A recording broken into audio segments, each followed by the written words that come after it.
Je veux vous parler d'une transaction qui s'est passée il y a quelques mois, mais je suis certain que vous allez pouvoir bénéficier de ce survol de cette transaction-là, parce qu'il y a une petite nuance, une petite particularité qui assurément peut vous servir dans vos futures négociations.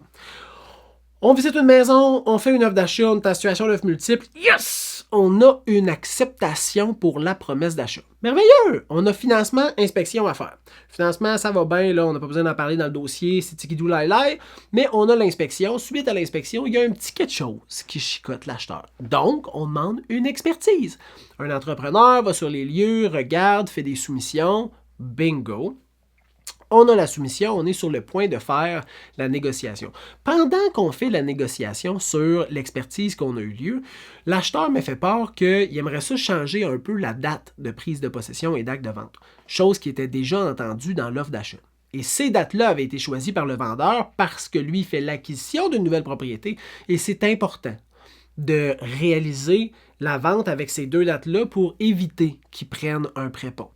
Il y a souvent une des deux personnes qui doit prendre un prépont, bien l'acheteur ou bien le vendeur. Dans cette situation-là, le vendeur, il voulait éviter cette situation-là. Et dans notre offre d'achat, on avait eu une acceptation avec des dates bien précises. Mais l'acheteur devait changer ces dates-là pour que ça favorise sa situation financière et tout ce qui s'en vient avec l'achat. Bref, là, dans la négociation de l'expertise, on envoie la demande de négociation et toutes les soumissions qui appuient notre négociation et on réussit à avoir une acceptation. Yes sir! Une offre d'achat acceptée, une petite négo après l'inspection, puis ça valait la peine de faire une négo. Petite négo suite à l'inspection, on a une belle réussite. Attention! Là, l'acheteur veut rentrer le changement de date et la négociation d'inspection dans la même demande de négociation.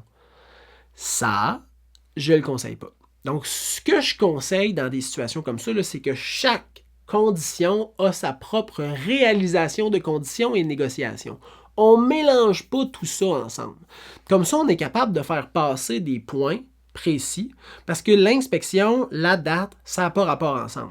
Le test d'eau, puis mettons, le balcon qui est pété, ça n'a pas de rapport ensemble. La date, puis tu comprends, des inclusions, ça n'a pas rapport ensemble. Donc, on essaye de segmenter, de faire des silos, puis de négocier en silos chacune des choses. Puis quand on réussit à avoir un accord pour une des conditions, on réalise cette condition-là ou on négocie cette condition-là séparément de tous les autres. Pourquoi qu'on fait ça? Parce qu'on ne veut pas mélanger les trucs puis mettre en péril le dossier pour quelque chose qui n'a pas rapport avec l'autre demande.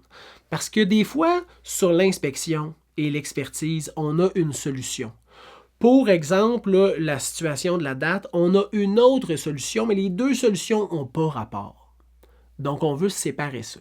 Fait que si jamais vous tombez dans une situation où vous avez plusieurs conditions, mais que vous trouvez des solutions pour chacune d'elles, vous réalisez les conditions. Donc, vous envoyez un avis suivi et réalisation de conditions séparément pour chaque condition. Là, ça fait beaucoup de fois le mot condition. Je l'entends pendant que je suis en train de parler, mais je voulais juste vous faire part de cette situation-là parce que c'est important de garder les demandes claires, précises et dirigées vers la situation. C'est simple. C'est simple, mais on l'oublie des fois. Puis, j'étais là pour justement garder cette réflexion-là dans la transaction. Puis, c'est bien correct de vouloir le demander les deux ensemble, mais d'un autre côté, c'est bien correct qu'on donne nos conseils pour pas qu'on s'embrouille. Ça fait que la transaction a pu avoir lieu et que l'acheteur va avoir une magnifique maison. En plus de ça, avec une petite négo suite à l'inspection. C'est pas merveilleux, ça, quand même!